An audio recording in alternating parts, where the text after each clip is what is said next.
ஜாழ் மாவட்ட ஒருங்கிணைப்பு குழு கூட்டம் இன்றைய தினம் ஜாழ்ப்பாணம் மாவட்ட செயலகத்தில் இடம்பெற்றிருந்தது. இதன்போது அர்ஜுனா எம்பி அரசு அதிகாரிகளுக்கு எதிராக செய்யப்பட்டதாகவும் தங்களுக்குரிய மரியாதையை தரவில்லை என்றும் கூறி அரசு அதிகாரிகள் சலசலப்பில் ஈடுபட்டனர். இதனால் குழப்பம் ஒன்று ஏற்பட்டிருக்கின்றது. அதுக்குரிய மொத்த பட்ஜெட் இருக்கணும், அதுக்குரிய எக்ஸ்பெண்டிச்சர்ஸ் மாதம் மாதம் கொடுக்கப்பட வேண்டும். அப்போது அரசாங்கத்தில் ஒரு நல்ல நம்பிக்கை உண்டு பொதுமக்களுக்கு வரும். அது என்னுடைய தேசிய அரசாங்கத்துக்கு நல்ல விஷயமாக நினைக்கிறேன். அதை நீங்க சப்போர்ட் பண்ணி நினைக்கிறேன். அதை ஒரு இப்போ எல்லாமே ஹார்ட் காப்பி அடித்து பிரிண்ட் பண்ணி வீட்டுக்கு அனுப்பாம தேவையான யார் கேட்டாலும் ஒரு இமெயில் அட்ரஸ்ல அந்த ப்ரொபோசலை சென்ட் பண்றதுக்கு ஒரு ரூபாவும் போகாது. அதை செய்யறது ஒரு வெளிப்படைத்தன்மையாக இருக்கும். அதுக்கு ஏதாவது உதவிகள் உங்களுக்கு தேவைப்பட்டால் நான் மாஸ்டர்ஸ் ப்ராஜெக்ட் மேனேஜ்மெண்ட் செய்திருக்கிறேன். என்னால எந்த செலவும் இல்லாமல் உங்களுக்கு உதவி வழங்க முடியும். நீங்க பேசியவா என்னென்றால் இந்த வீடமைப்பு செயற்பாடுகள் கடந்த காலத்தில் முன்குடியேற்ற அமைச்சாலையும் தற்போது நகர அபிவிருத்தி அமைச்சாலையும் முன்னெடுக்கப்பட்டு வருகின்றது. வீடு திட்டத்துக்குரிய நிதி ஒதுக்கீடாக ஒரு வீட்டுக்கு தற்போது 1 மில்லியன் ரூபாவும் 6 மில்லியன் ரூபாயும் வீட்டு திட்டத்துக்கான ஒதுக்கீடு மேற்கொள்ளப்படுகின்றது. இந்த நிதி ஒதுக்கீடு உண்மையிலே போதுமானதாக தற்போது நிலைமையில காணலாம். நீங்கள் பாராளுமன்ற உறுப்பினர் ரீதியில இந்த நிதி ஒதுக்கீட்டை தற்போதைய பொருளுடைய தன்மையின் அடிப்படையில் இந்த நிதி ஒதுக்கீட்டை அதிகரிக்கக்கூடிய கோரிக்கையை முதலாவதாக நாம் உங்கள்கிட்ட முன்வைக்கிறோம். அடுத்தது இந்த திட்டத்துக்குரிய சகல செயற்பாடுகளும் பிரதேச செயலாளர்களாக நேரடியாக பார்வையிடப்பட்டு அவர்களுடைய அந்த திட்டத்தினுடைய முன்னேற்றத்தினுடைய அடிப்படையிலே அவர்களுக்குரிய வங்கி கணக்கிலே பணம் வைக்கப்பட்டு விடுவிக்கப்படுகின்ற நடைமுறை கடந்த மீளுடைய காலம் முதல் தொடர்ச்சியாக சரியான முறையிலே மேற்கொள்ளப்பட்டு வருகின்றது. இதற்குரிய மேற்பார்வை முழுமையாக மாவட்ட செயலாளராலே மேற்பார்வை செய்யப்படுகிறது.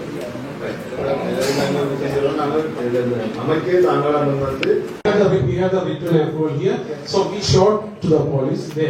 They agreed on that, and they gave us the support to do a legal thing. That's all.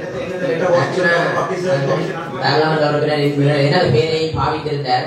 நான் மின்சார சபை கடமையாற்றி இருந்தேன் என்று.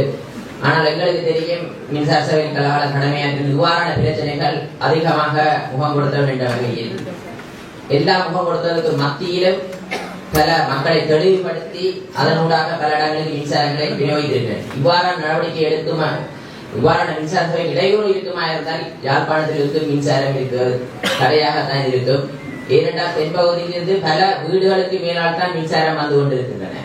அபிவிருத்தி என்ற பொருள் அவர்கள் தொழிற்சாலை ஒன்று அமைப்பதற்காக எலக்ட்ரிக்கல் ஃபிட்டிங் கம்பெனி அமைப்பதற்காக எடுத்திருந்தார்கள். இரு பக்கமும் முரண்பாடுகள் இருக்கிறது. ஒரு சாரார் அதற்கு ஆதரவு தெரிவிக்கின்றார்கள், ஒரு சாரார் எதிர்ப்பு தெரிவிக்கின்றார்கள். ஆனால் இதை பூரணமாக விசாரித்து முகப்படுத்தும். இது 5ஆம் மாதத்திலிருந்து சென்ற வருடம் 5ஆம் மாதத்திலிருந்து மின்சார இணைப்புக்காக அப்ளை பண்ணி இவ்வளவு காலம் இந்த பிரச்சனை இருந்தது. அதன் நிமித்தமாக மின்சாரத்தை 5ஆம் மாதம் பணமும் செலுத்தி இருக்கிறார்கள் மின் இணைப்புக்காக. அதன் பிறகு இது இவ்வளவு காலம் விடுபட்டு இப்போதுதான் அது நடைமுறைப்படுத்தப்படும். பல எதிர்ப்புக்கு மத்தியில் இது தடைப்பட்டு இருந்திருக்கிறது. பிறகு இன்றுதான் அது ஒரு உதாரணமான பிரச்சனையாக இருக்கிறது. ஒரு சிலர் எதிர்ப்பு தெரிவிக்கின்றார்கள். பிரதேச சபை இருக்கீங்களா? பிரதேச சபை. I just want to intervene. The director of the electricity board has அவர் வந்து சொல்லியிருக்கார், அது 80 விதமான மக்கள் சைன் பண்ணி இருக்கிறார்கள் என்று. ஆனால் 15 வீட்டில் 2 வீட்டில் மட்டும் வற்புறுத்தி சைன் பண்ணியிருக்கிறார்கள். மித்த 13 வீட்டில் யாருமே சைன் வைக்கவில்லை. பாதையால் வந்தவர்கள் போனவர்கள் எல்லாம் சைன் பண்ணியிருக்கிறார்கள். அது சம்பந்தமாக காலமே எனக்கு அறிவிக்கப்பட்டிருக்கிறது. இப்போது தேசிய அரசாங்கம் மக்களின் நம்பிக்கையின் அடிப்படையில மக்களுக்கு வாக்களித்தது இவ்வாறான அரசு அதிகாரிகளுக்காக சப்போர்ட் பண்ணுவதற்காக இல்ல. அங்கே ஒரு பொதுமனாவது பாதிக்கப்பட்டிருந்தால் அந்த பொதுமனுக்கான நியாயம் கிடைக்க வேண்டும் என்ற அடிப்படையில் மாத்திரம்தான் தேசிய அரசாங்கத்துக்கு மக்கள் வாக்களித்திருந்தார்கள். இப்போது இவ்வாறு தானும் வேலை செய்கிறேன், அங்கேதான் வேலை செய்கிறேன் என்ற அடிப்படையில் வீடுகளுக்கு மேலால் கூட நாங்கள் கொடுக்கலாம் என்றது அரசாங்கம் மக்களுடைய கருத்தை இனிமேலும் கேட்காது என்பதற்குரிய பதிலாக தமிழ் மக்களுக்கு இதை சொல்லிக்க விரும்புகிறேன்.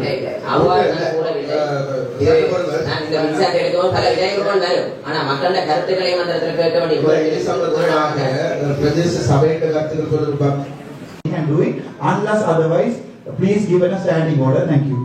No, I totally அனுமதியை பெற்று மாத்திரம் போடவும் வந்து, ஆனால் அந்த கடிதம் மறைக்கப்பட்டு இன்ஜினியர் அவருடைய பேர் எனக்கு தெரியவில்லை, அந்த கடிதம் தனக்கு கிடைக்கவில்லை என்று சொல்கிறார். ஆனால் அந்த கடிதம் என்னிடம் இருக்கிறது, அதனுடைய கொப்பி அவருக்கு கொடுத்திருக்கிறேன். அவர் அந்த கடிதம் மறைக்கப்பட்டு அதற்கு முதல்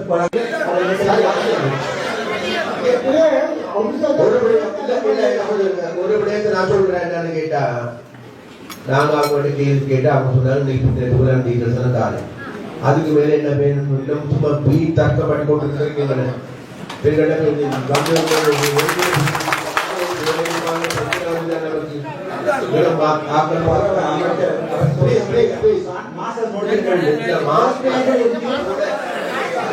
மாஸ்டர் முடிச்சாங்களா முடிக்கிறாங்கிறது ஆனா இப்ப அது இவர தேவைப்படாது. அவ சொன்னதுக்காக ஃபர்ஸ்ட் பேஜ்ல ப்ராஜெக்ட் மேனேஜ்மென்ட்ல ப்ராஜெக்ட் அன்னி பேஸ் இருக்கு. First page project management first page அதான் கேட்டேன். இது மாதிரி இருக்குன்னா நாம இந்த ஒருங்கிணைந்த மக்களுடன் பார்த்து கொண்டிருக்கிறார்கள். டைம் போய் கொண்டிருக்கிறது. அதனால் கௌரவ அமைச்சர் அவர்களே திருப்பியும் ஒரு செகண்ட் தாங்கோ. இந்த மீட்டிங் வந்து ப்ரொடக்டிவிட்டியா போகணுமா அல்லது இந்த மீட்டிங்ல யாருமே கேள்வி கேட்கிறாரு நான் இப்ப செய்வோம் என்பதுதான் உண்மையா? மன்றுகுரி ஐயா அவர்கள் அதை தடுக்கலான்றதை அன்புடன் தெரிவித்து கொள்றேன். நான் உங்களோட பேர் நான் தெரியல.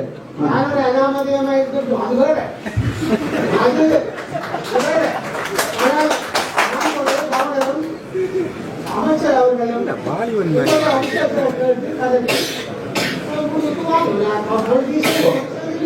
இல்ல அப்படி என்றால் இதுக்குரிய மக்களுடைய பிரதிநிதிகள கூட நீங்க கேட்காது. அன்பார்ச்சுனேட்லி நீங்க இதோட மற்ற மக்கள் பிரதிநிதியாக வர முடியாம போயிட்டு அடுத்த முறை ட்ரை பண்ணுமாறு அன்புடன் கேட்டுக்கொள்றேன்.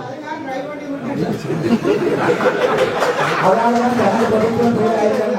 அடுத்த முறை நீங்க ட்ரை பண்ணலாம். என்ன உங்களுக்கு மோசம் அடைவதற்கு காரணம் இருக்கு.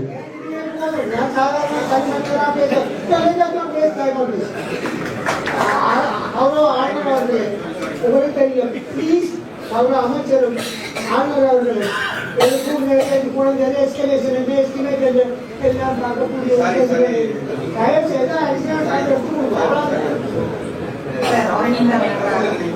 நான் நகரபிருத்தி அதிகார சபையின் ஒரு பிரதிநிதியாக இங்கு வந்திருக்கிறேன், பிரதிபலிப்பாளர். நாங்களும் ப்ராஜெக்ட் மேனேஜ்மெண்ட் மாஸ்டர்ஸ் எல்லாம் முடிச்சு தான் வந்துருக்கிறோம். ஆனா இந்த ப்ராஜெக்ட் மெகா ப்ராஜெக்ட், ஆனா அதுக்கான செய்து கொண்டிருக்கிறது சிஎஸ்எல் என்ற ஒரு அரசு நிறுவனம் தான் இந்த ப்ராஜெக்டுக்கான கன்சல்டன்சி செய்யணும். Monthly progress report, assessment report எல்லாமே அவர்களால் சமர்ப்பிக்கப்பட்டு மினிஸ்ட்ரி வரை போய் தான் மந்த்லி அதற்கான பண விடுவிப்பு செய்யப்பட்டு கொண்டிருக்கிறது. அதைத்தான் நான் ஏற்கனவே சொல்லியிருந்தேன்னா உங்களுக்கு இன்று நேரம் வந்து நாங்க ஜிஏ கூட அரசு அதிபர் கூட அந்த ரிப்போர்ட் எல்லாம் எங்களால சமர்ப்பிக்க வைக்க முடியும்.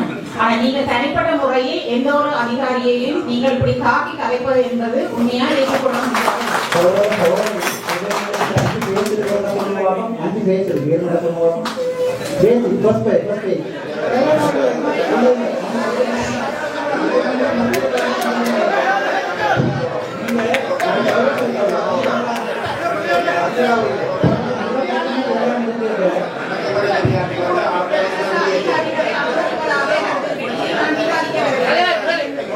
ப்ராஜெக்ட் மேனேஜ்மெண்ட் படிச்சிருக்கிறவங்க சொல்றாங்க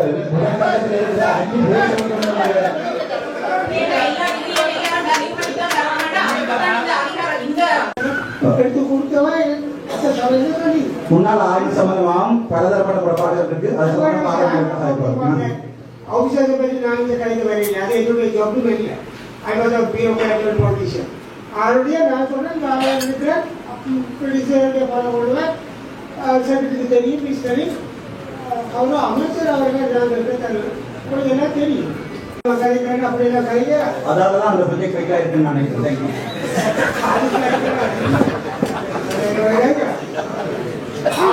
நான் கேட்கிறேன் ஆரம்பிக்கப்பட்டதில்லை ப்ரொபோசல் டே. ப்ரொபோசலோட பொறுத்து நீங்க அப்ரூவல் எடுத்துருப்பீங்க தானே அந்த டே? 2020ஆம் ஆண்டு. சரி, இந்த எத்தனை வருட ப்ராஜெக்ட் இது? இது வந்து உண்மையில் 2 ப்ராஜெக்ட். இப்போ 2024 நீங்க ப்ராஜெக்ட் கம்ப்ளீஷன் ரிப்போர்ட் இந்த ப்ராஜெக்டை வந்து யாராவது ப்ராஜெக்ட் மேனேஜர்ஸ் ரன் பண்ணணுமா அல்லது உங்களுடைய அமைச்சருக்கு கீழே தான் அது போகுதா? எங்களுடைய அமைச்சருக்கு கீழே கன்சல்டன்சி சர்வீஸ் வந்து நகராபிவிருத்தி அதிகாரம். அங்க யாராவது கம்ப்ளீட் ப்ராஜெக்ட் மேனேஜர்ஸ் யாராவது இருக்கணுமா? ப்ராஜெக்ட் மேனேஜ்மெண்ட் டிவிஷன் வந்து செப்பரேட்டா இருக்காங்க. செப்பரேட்டா இருக்கு. ஸோ அதுல நீங்க ஒவ்வொரு முறையுமே உங்களோட இது மானிட்டரிங் அண்ட் எவல்யூஷன் ஒவ்வொரு வருஷம் செய்றீங்களாமா? ஒவ்வொரு வருஷம் இல்ல ஒவ்வொரு மாதமும் நடைபெறும். சரி, அந்த ரிப்போர்ட் நான் பார்க்கலாமா? பார்க்கலாம். மொத்த ப்ராஜெக்ட்ல டோட்டல் எஸ்டிமேட் எவ்வளவு? 2142 2019 ஆண்டு தயாரிக்கப்பட்ட பிஓபியின் அடிப்படையில் 2142 மில்லியன். அது உங்களுக்கு தரப்பட்ட மொத்த செலவு இதுவரைக்கும் தரப்பட்டது இதுவரையும் தரப்பட்டது கிட்டத்தட்ட 1992 சரியா சொல்லுங்க. 1992 மில்லியன். 1992 மில்லியன். நீங்கள் கண்டரவச பட்ஜெட்னு சொல்றீங்க. ஏன் இது 2024 வரைக்கும் போயிட்டு அதுல பேண்டமிக் பீரியடும் மற்றது எக்கனாமிக் கிரைசிஸும் காரணம் அது கேபினெட்டாலையும் அப்ரூவ் பண்ணப்பட்டது. சரி, எனக்கு அந்த ப்ராஜெக்ட் கம்ப்ளீஷன் ரிப்போர்ட்டையும் இப்போ இந்த லேட்டஸ்ட் அவங்களோட மானிட்டரிங் அண்ட் எவல்யூஷன் ரிப்போர்ட்டையும் நீங்கள் எத்தனை நாள் தரையிடும்? இன்றைக்கு உங்களுக்கு இமெயில் வரும். Right, thank you. Doctor Arjuna email இருக்குமா? கௌரவ அமைச்சர்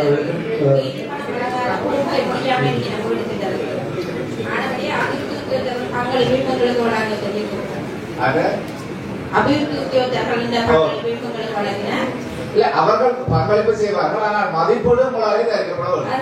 சரி, பிரதேச செயலாளர்கள் உங்களுடைய அந்த பிரதேசத்துடைய கிராம அலுவலர் பொருளாதார அபிவிருத்தி உத்தியோகத்தில் இந்த பணிக்கு இந்த 2 வாரத்துக்கு நீங்கள் அவருக்கு அனுமதியை கொடுக்கணும். கௌரவ அமைச்சர் அவர்களுக்கும் கௌரவ கவர்மெண்ட் ஏஜென்ட் ஒரு முக்கியமான வேண்டுகோள், பொதுமக்களிடமிருந்து கிடைக்கின்ற முறைப்பாடுகளை பாராளுமன்ற உறுப்பினர் என்ற அடிப்படையில் போய் நாங்கள் பார்க்கும்போது செக்யூரிட்டி கார்டிடம் அனுமதி எடுத்து வாருங்கள் அல்லது போலீஸை போய் முறைப்பாடு செய்வது என்பது ஒரு பாராளுமன்றத்தையே அவமதிக்குரிய.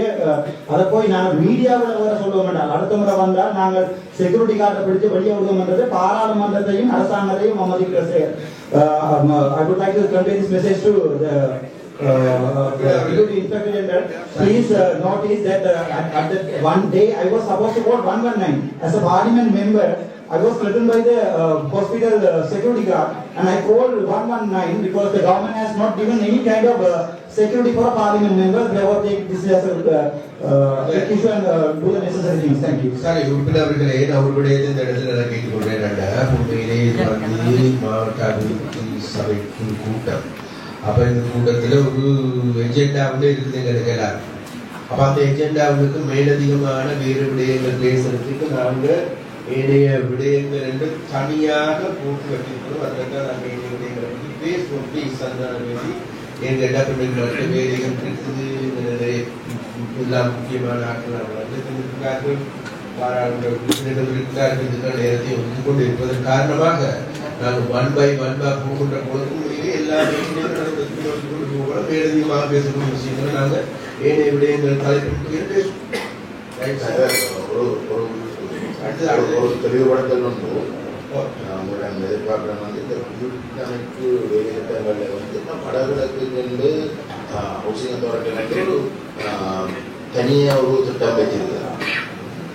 இருந்தாலும் இந்த மதிப்பீடு செய்கின்ற பொழுது ஒரு வீடு கட்டுறதுக்குரிய ஒரு பங்களிப்பு அரசு கொடுக்கின்ற அதே சமயம் வந்து அந்த தனியாளர்களும் வந்து தங்களோட பங்களிப்பு செய்கிற இடத்துல வடகிழக்கு வந்து ஒரு போரால் பாதிக்கப்பட்ட ஒரு பிரதேசம் என்ற வகையில் வந்து அவர்களுக்குரிய அந்த தன்மை வந்து சரியான குறை. இப்போ இங்கே நடைமுறையில் வாழ்கின்ற பிரச்சனைனா ஒன்றுமே இல்லாத ஒரு குடும்பம் எப்படி என்றாலும் வந்து கொடுக்குற நிதியை பெற்றுக்கொள்ள வேண்டும் என்ற ஒரு அவளில் போய் எடுத்ததுக்கு பிறகு வந்து அவர்கள் வீடு கட்டுப்பிடிக்க இல்லாத தள்ளப்படுறாங்க. இது இறுதியில் வந்து ஒரு பாரிய ஒரு கடன் விலைக்குள்ள வந்து விடுகிறாங்க.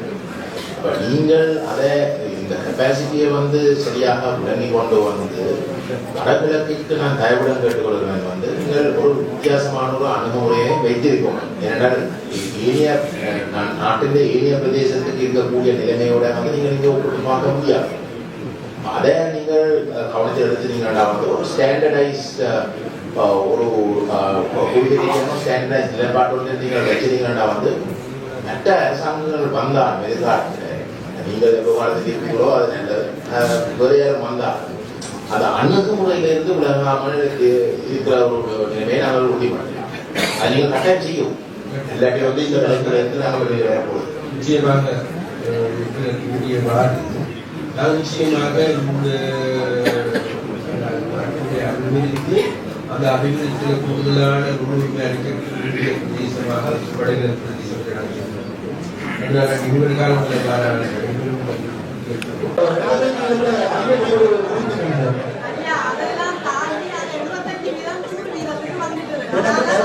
தெரியும். அப்ப ஏன் அது பில் பண்ணப்படுகிறதா மக்கள்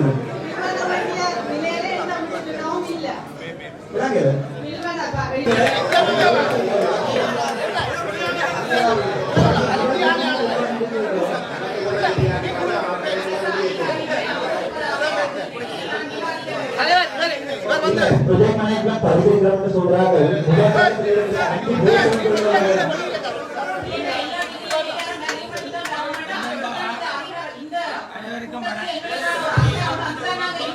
அதிகார பிரகாரம் உங்களுடைய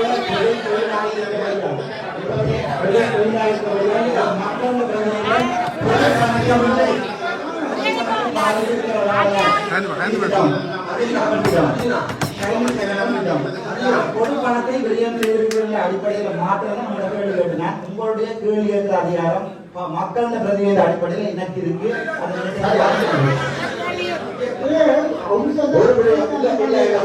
ஒரு விடயத்தை நான் சொல்றேன் என்னன்னு கேட்டா